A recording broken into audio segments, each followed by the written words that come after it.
1 फरवरी को जब देश की वित्त मंत्री निर्मला सीतारमण संसद में देश का बजट पेश कर रही थीं और उसके ठीक बाद मीडिया से लेकर सत्ता पक्ष और खुद प्रधानमंत्री नरेंद्र मोदी और गृह मंत्री अमित शाह द्वारा इसको साल 2047 के भारत की स्वर्णिम तस्वीर बताई जा रही थी, उसके दूसरे ही दिन प्रधानमंत्री और गृह मंत्री अमित शाह के गृह राज्य गुजरात से एक बड़ी खबर सामने आई। गुजरात के पाटन जिले में घोड़ी पर चढ़कर बारात निकालने के कारण जातिवादी गुंडों ने दलित समाज के युवा पर तलवार से हमला कर दिया। विशाल चावड़ा नाम का युवा घोड़ी पर बारात लेकर निकला। इसी बीच बारात जब चंद्रुमणा गांव पहुंची तो जातिवादी गुंडों ने बारात को घेर लिया। उन्होंने वही दकियानूसी तर्क दोहराया कि आखिर दलित समाज का दूल्हा घोड़ी पर बारात कैसे निकाल सकता है।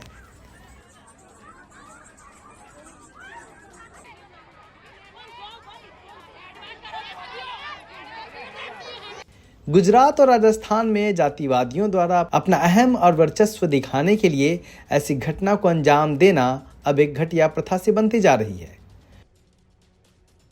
फरवरी 2024 में गांधीनगर में चड़ासना गांव में दलित दूल्हे विकास चावड़ा के साथ घोड़ी से खींचकर मारपीट की गई थी। तो वहीं 2020 में बनासकांठा में सेना के जवान की बारात पर सिर्फ इसलिए पथराव किया गया क्योंकि वह घोड़ी पर बैठा था। इसी तरह 18 जून 2018 को बीबीसी में प्रकाशित खबर के मुताबिक गुजरात के मानसा तहसील के पारसा गांव में बारात लेकर पहुंचे दलित युवक को जातिवादी गुंडों ने घोड़ी से नीचे उतार दिया। मीडिया में प्रकाशित इन खबरों में देखा जा सकता है कि यह कोई अकेली घटना नहीं है, बल्कि यह कथित अगड़ी जातियों के बीच बड़ी बीमारी बनती जा रही है। यह बीमारी गुजरात और राजस्थान के बाद हरियाणा और उत्तर प्रदेश में भी पहुंच गई है। वहां से भी ऐसी कई खबरें सामने आ चुकी हैं। सवाल है कि भारत की सरकार देश को तो साल 2047 के विकसित और शानदार भारत का सपना दिखा रही है, लेकिन क्या वह देश की आज़ादी के 100 साल बाद 2047 में जातिवादी भारत को भी देखना चाहेगी? अगर नहीं, तो देश की 25% से अधिक आबादी को जिस जातिवाद के सवाल से हर रोज जूझना पड़ता है, उस सवाल के हल पर बात क्यों नहीं करना चाहती?